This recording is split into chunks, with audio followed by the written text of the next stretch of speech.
Halo, selamat datang kembali di pembahasan kita. Kali ini kita akan langsung menyelami inti dari kepemimpinan yang efektif nih, yaitu pola pikir coaching. Nah, Anda mungkin sering dengar soal mentor ya, tapi coach ini agak beda.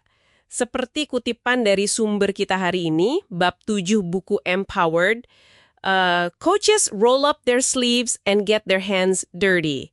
Jadi mereka ini bener-bener turun tangan langsung gitu ya, ikut kotor-kotoran, bantu timnya berkembang. Iya, tepat sekali. Ini bukan cuma ngasih nasihat bijak dari jauh aja. Pola pikir coaching ini lebih ke pondasi niat, intensnya gitu, yang mengarahkan cara Anda mengembangkan tim Anda. Nah, bab 7 ini mengupas prinsip-prinsip kuncinya. Kita coba bedah bareng ya. Oke, mari kita bedah nih. Kenapa sih ini penting buat Anda? Ya karena memahami pola pikir ini krusial banget, baik kalau Anda lagi mimpin tim, atau mungkin baru mau, atau bahkan cuma sebagai anggota tim yang pengen berkembang. Prinsip pertama nih yang dibahas ini lumayan menohok ya.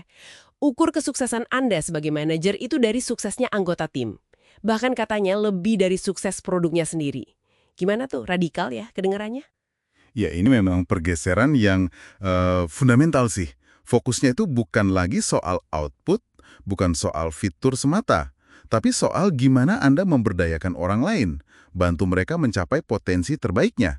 Jadi, keberhasilan mereka itu ya cerminan langsung dari coaching Anda. Nah, ini nyambung nih ke poin berikutnya. Seringkali kan manajer baru mikirnya tugas utama itu ya ngelola task list tim, bikin daftar kerjaan, mastiin selesai. Tapi sumber ini bilang, empowering people produces the best results. Memberdayakan orang justru hasilnya paling bagus. Tapi pemberdayaan bukan berarti, kurangnya manajemen ya, bukan berarti dilepas gitu aja. Justru sebaliknya, ini manajemen yang lebih cerdas mungkin ya.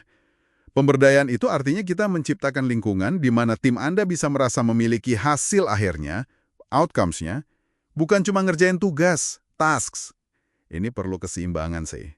Kapan kita perlu sedikit mundur, kasih ruang gerak, tapi juga kapan harus maju, buat singkirin hambatan, atau memperjelas konteks, ngasih panduan gitu. Ingat kutipan John Doerr yang disinggung juga, we need teams of missionaries, not teams of mercenaries. Kita butuh tim misionaris, bukan tentara bayaran. Nah, pemberdayaan ini yang numbuhin misionaris itu. Menarik. Terus di sini juga disinggung soal tantangan dari insecure managers ya. Manajer yang mungkin rasa amannya kurang itu gimana hubungannya sama pemberdayaan? Oh, itu relevan banget. Jadi, manajer yang mungkin merasa kurang aman, seringkali khawatir nggak dapat pengakuan atau kredit kalau timnya berhasil. Nah, rasa khawatir ini bikin mereka jadi, agak sulit ya buat ngasih otonomi penuh ke timnya. Padahal, otonomi itu kunci pemberdayaan. Oke.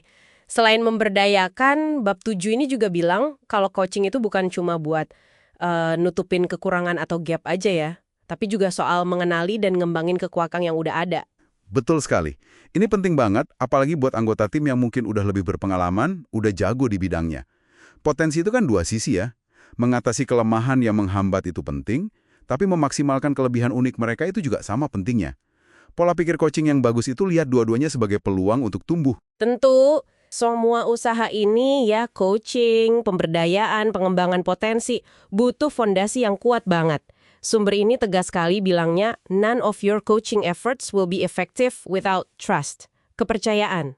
Tanpa itu ya semua usaha tadi sia-sia. Dan ditekankan juga, kepercayaan ini nggak bisa diminta, tapi harus terus-menerus diraih. Tepat. Kepercayaan itu lahir dari tindakan kita yang konsisten, yang nunjukin kalau kita tuh tulus berkomitmen pada kesuksesan dan perkembangan tiap orang di tim.